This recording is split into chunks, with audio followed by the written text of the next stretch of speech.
starts from the beginning. Once you put it out at your street corner, it disappears. Your blue bins are overfilling, and I know what I put in my garbage, but I'm not sure about my neighbors. There's absolutely a direct link between the way that we manage our waste and climate change. 500,000 tons of garbage goes up to Cache Creek each year, and basically has become a new mountain right along the side of what used to be the Trans-Canada Highway. The biggest landfill in the region is the Vancouver landfill, which is located in Delta next to Burns Bog, which takes about 700,000 tons a year. You know, it's one of the contributing factors that's degrading the ability for the bog to act as a source of clean air and water, as a habitat for species. You know, it's one of a number of just different sort of industrial projects that are having an impact on the bog. But as it continues to grow, it's a bigger and bigger issue. Of the stuff that's making its way to landfills or incinerators right now, about half of that could be recycled or composted.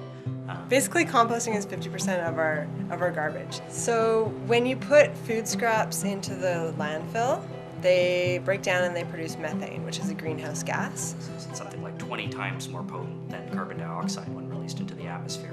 How did you get here?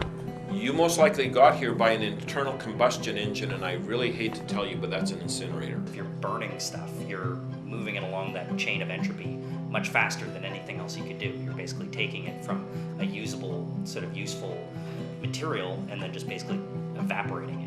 It becomes no longer useful instantaneously. At high heat, you're disposing of gases, and that's what incineration is. These companies, which are huge multi-billion-dollar companies, went off to Europe and sort of improved their technology and also their sales pitch. We have all kinds of instruments to measure. They say, well, there isn't measurable amounts of materials, and that's because they're not looking at anything smaller than 1 micron. I can breathe the air coming out of that stack of a waste-to-energy facility, and I'm not worried about it killing me. These are basically particles the size of a virus that can pass through the blood-brain barrier, they can pass through cell membrane walls, they can even pass into a fetus. We're dealing with things that people are afraid of. If something seems too good to be true, it usually is. What I put out at the street corner becomes a problem for somebody else. We have to deal with it. That's why we want to promote recycling. I've been recycling for quite a long time. I've been lucky enough to live in cities that have curbside blue bins, so that makes it really easy. Furniture, appliances, electronics, junk, rubbish, construction debris, drywall, green waste, concrete, everything there that I've mentioned is recyclable or has a large aspect of it that is recyclable. One of my new pieces of advice and tips as the Queen of Green is actually proposing that people recycle less. So think about it this way. It's not good enough that we all recycle tons and tons and we all get 3 or 4 more blue bins, or what if we recycled, hundreds and hundreds of pounds of plastic? What if we all watched what we consumed, looked at the products that we bought and the packaging that was involved, and actually had less in our recycling bins, because we're actually making smarter purchases and manufacturers are actually being a lot smarter about the products they produce. I don't know anything about zero waste, if that's a program. I guess consumers try not to make any waste. The idea of not wasting any resources or anything, which is extremely difficult to actually pull off in a modern day. An unattainable goal. I don't know what I know about 08. Nothing. Provide more information. Zero waste is all about closing the loop. So when we talk about zero waste, we look at it from, manufacturing processes until the end of the life cycle of a product. So we want to make sure that it's designed for the environment, that the components are repairable and recyclable. We're regular people, and we generated maybe 4 pounds of garbage each in a year. When we thought of this project, we thought we were the only ones out there that had ever thought of it. And we made a movie and we started touring with it, and sure enough, there are people in every single community we go to, and they're like, "Thank you for coming, I've been doing this for years." And they get so excited when we come to town, so it's been really cool to connect with those people. People actually want to try and do the project. We just recently did a screening in Kamloops, and 4 kids right now are doing a year where they're not buying anything or producing garbage, and then they're blogging about it. That's amazing. Like, we totally get choked up. We had 3 rules for the project.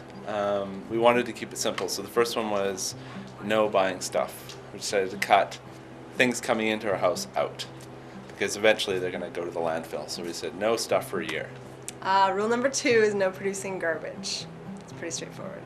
And then the third one was take responsibility for our waste. So it wasn't just the garbage that we had at home. If we came in contact with something outside of the house, we had to make sure that we brought it home to compost. For example, at a restaurant, if you had something that was like a lemon wedge left on your plate, that comes home with you and goes in the compost. There was one rule that we had for me, because I had my own business, is I was allowed to make certain purchases that were totally necessary for work. So if a client needed something on a DVD, I was able to do that. I was able to buy the DVD and give it to them. It's unrealistic to think that everybody can actually live with no garbage, but I think that everybody could live with at least 50% less. We did a cycle trip down the Pacific coast, and when we were traveling on our bikes, you travel pretty slow and you really notice things around you, and one of the things we really noticed was garbage. All along the side of the highway, we were carrying our recycling with us, sometimes for days on end, before we could find somewhere that we could put it, and when we got home, we're like, there's something that we can do to change this. Recycling with the blue boxes and all that stuff. I have a compost, I ride my bike, and I use reusable containers. Most of my furniture is reused or acquired from friends, and very little of it's bought new. Number one thing that people can do to reduce their waste is to compost. Composting is one of the most important things that we can do in our daily lives. That's 30 to 50% of our garbage could be compostable, made into soil, turned back into a resource. Is to actually put landfill, the word landfill, on the garbage bin. Because garbage we've just got a little too comfortable with, and landfill kind of makes you think twice. Yeah, about me. Okay, I bet you I can make less garbage than you can. And I don't think it's that hard to achieve.